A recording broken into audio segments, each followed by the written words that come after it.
50 বছরেরও বেশি সময় পর পাকিস্তান ও বাংলাদেশের মধ্যে সরাসরি সমুদ্রপথে যোগাযোগ শুরু হয়েছে। করাচি থেকে একটি কার্গো জাহাজ বুধবার চট্টগ্রাম বন্দরে পৌঁছায়। এই ঘটনাকে দুই দেশের সম্পর্ক উন্নয়নের নতুন দিক হিসেবে দেখা হলেও ভারত এতে উদ্বিগ্ন। তারা মনে করছে, বাংলাদেশ ও পাকিস্তানের এমন ঘনিষ্ঠতা ভারতের নিরাপত্তায় প্রভাব ফেলতে পারে। পাকিস্তান ও বাংলাদেশের মধ্যে সরাসরি সমুদ্রপথে বাণিজ্য শুরু হওয়ার বিষয়টি ভালোভাবে নিচ্ছে না প্রতিবেশী দেশ ভারত।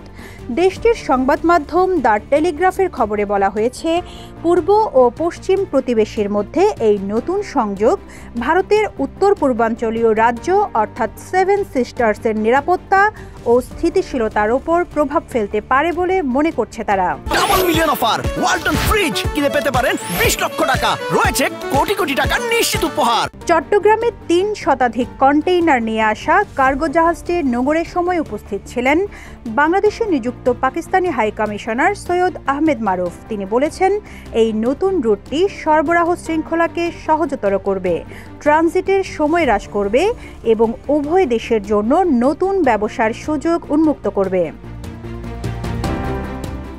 শেখ হাসিনার সরকারের পতনের পর অন্তর্বর্তী সরকার পাকিস্তানের সঙ্গে সরাসরি সমুদ্রপথে বাণিজ্যকে স্বাগত জানিয়েছে। এতে পাকিস্তানের সঙ্গে বাণিজ্যের পরিমাণ বৃদ্ধির আশা প্রকাশ করা হচ্ছে। পাকিস্তান থেকে কার্গো জাহাজটি বাংলাদেশে আনা পণ্যের বিষয়ে বিস্তারিত কিছু জানা না গেলেও একাধিক সূত্রের বরাতে ভারতীয় সংবাদ মাধ্যমটি জানিয়েছে, বাকি চালানগুলো খালাস করার আগে প্রাথমিকভাবে কয়েকটি বড় কন্টেইনার জাহাজ থেকে নামানো হয় এবং স্থানীয় পুলিশকে দিয়ে সেগুলোর চারপাশে নিরাপত্তা বলয় তৈরি করা হয়। এটা কোনো স্বাভাবিক নিয়ম নয়। একজন বিশেষজ্ঞের বরাতে ভারতীয় সংবাদ মাধ্যমটি আরও জানিয়েছে, চট্টগ্রাম ও মংলা বাংলাদেশের দুটি প্রধান বন্দর এবং উভয় বন্দরই 5 দশকেরও বেশি সময় ধরে পাকিস্তানের সঙ্গে যোগাযোগের বাইরে ছিল।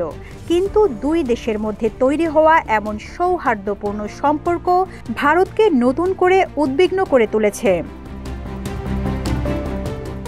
বাংলাদেশে নিষিদ্ধ পণ্য আসার শঙ্কা প্রকাশ করে এই বিশেষজ্ঞ বলেন, এখন যেহেতু পাকিস্তানি জাহাজ সরাসরি চট্টগ্রামে আসবে, বাংলাদেশে নিষিদ্ধ পণ্য পাঠানোর সম্ভাবনা উড়িয়ে দেওয়া যাবে না। 2004 সালে চট্টগ্রামে অস্ত্র উদ্ধারের কথাও স্মরণ করেন তিনি। প্রতিবেদনে বাংলাদেশের সরকারি কোনো সূত্রের কোনো বক্তব্য প্রকাশ করা হয়নি।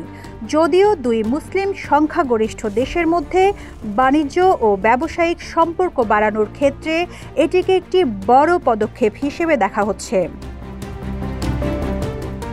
এদিকে ব্রিটিশ সংবাদ মাধ্যম ইন্ডিপেন্ডেন্টের প্রতিবেদনে বলা হয়েছে, বাংলাদেশের বন্দরে পাকিস্তানি কার্গো জাহাজের নোঙর করার বিষয়টি ঐতিহাসিক পরিবর্তনের প্রতীক।